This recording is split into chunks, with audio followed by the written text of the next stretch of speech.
The sun is just coming up over the Roman city of Pompeii. Somewhere inside that city, a baker is already awake. The ovens are hot. The dough is ready. Those first loaves of the day are going in. It was just another day. People woke up. They made plans. They had no way of knowing this would be their last day. That baker closed the heavy oven door. Those loaves never came out. When we hear the name Pompeii today, we almost always hear it as a tragedy, a disaster, a city frozen in its last moments. But that's not how the people of Pompeii saw it. To them, Pompeii was home. It was a busy town near the Bay of Naples. Thousands of people lived there, people with lives much like ours. Someone opened their shop. Someone swept the floor. Someone complained about a neighbor. Someone worried about a sick child. Someone argued with a family member. And someone had dinner plans.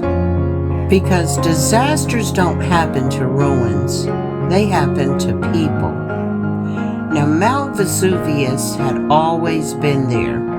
Green slopes, vineyards, a beautiful view. To the people of Pompeii, that volcano wasn't a monster. It was part of the landscape. Now, 17 years earlier, an earthquake had damaged the city. But people do what they've always done. They rebuilt. They moved forward. They never imagined the real danger was still ahead. Around midday, that mountain changed. Across the bay, a young man named Pliny the Younger saw something rising above Vesuvius. Years later, he described what he saw in letters to the Roman historian Tacitus.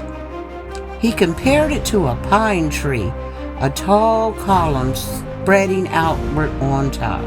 It was beautiful from a distance.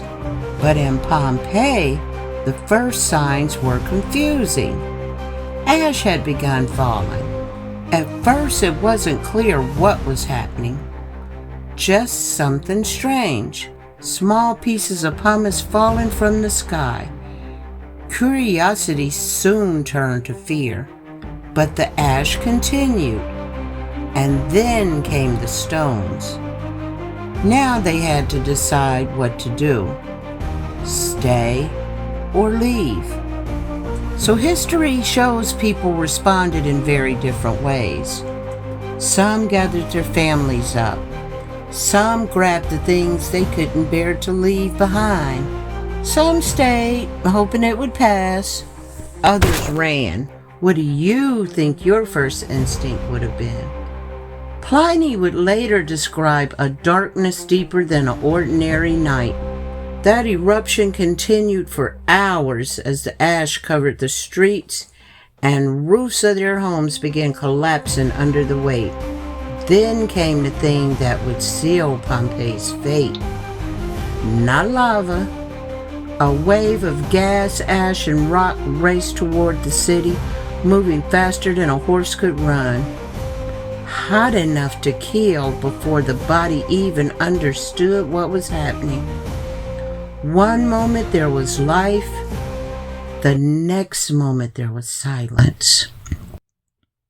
Eventually, archaeologists came back to Pompeii. The ash didn't just preserve the buildings, it preserved moments. The bodies decayed, leaving hollow spaces in the hardened ash.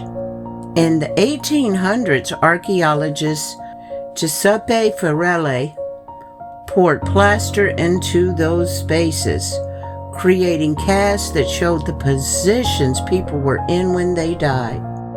When you look at the cast, you see it right away. Adults with their arms around children, a man with his hand up, a dog on his side, collar still on.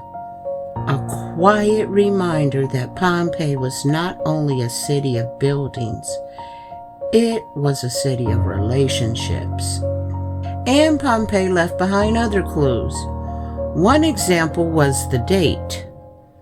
In 2018, archaeologists found a charcoal inscription dated October 17th. Even though for generations the eruption was believed to have happened on August 24th. The exact date is still debated. And then there's that bread, carbonized by the heat, but still recognizable almost 2,000 years later. The kind of bread a baker put into an oven on what he thought was a normal morning. So why do we still look at Pompeii? Why do millions of people walk across those ancient streets every year? Because Pompeii gave us something most history cannot. A glimpse of ordinary life interrupted. We don't have to imagine the people who lived there. We can see where they walked, where they worked, where they cooked, where they loved. And maybe that's why Pompeii stays with us. Because beneath all the ash was not just a city. That morning had begun like every other morning. But it didn't stay that way. After you walking through Pompeii with me, what stayed with you? Was it the people, the cast, the bread, or seeing those streets still there today? Or was it something else? Tell me in the comments.